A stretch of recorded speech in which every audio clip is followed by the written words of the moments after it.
Assalomu alaykum hurmatli biologchilar, abituriyentlar. Biz bugundan test tahlillarini qilib boshlaymiz. Bugun biz uchun birinchi variant tahlili biologiya 70 kunda 70%. Ya'ni buni har kuni variantini bittadan savolni test tahlil qilib video qilib joylab boraman. Bizni kuzatib tursangiz ancha bilimlarga ega bo'lasiz. Xo'p, birinchi variantimizning birinchi savoli. Yurak ishini boshqaradigan omillar va ularning funksiyalari juftlab ko'rsatilgan javoblarni aniqlang.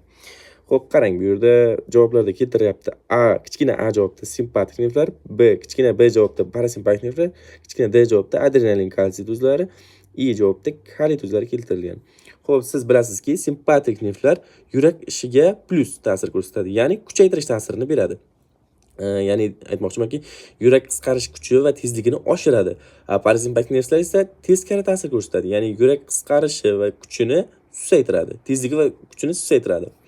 Xo'p, adrenalin va kalsiy tuzlarini bilasizki, yurak ishini kuchaytiradi, yurak qisqarishini kuchaytiradi, kaliy tuzlari esa susaytiradi. Xo'p, bu yerda biz endi A variantchadan boshlaymiz. Kichkina A dan to'g'ri keladigan javoblarni olamiz, qarang. A uchun yurak qisqarish kuchaytiradi. Javob to'g'ri keladi, lekin to'liq emas. Yurak qisqarish ikkinchi javobda yurak qisqarish tezligini kuchaytiradi, kamaytiradi deyapti. Xo'p, bu javobimiz to'g'ri kelmaydi, chunki bu B javob, ya'ni parasimpatik nervga to'g'ri keladigan javob bo'lyapti. U teskari, ya'ni minus ta'sir ko'rsatyapti. Uchinchi javobda yurak qisqarish kuchi tezligini oshiradi deyapti.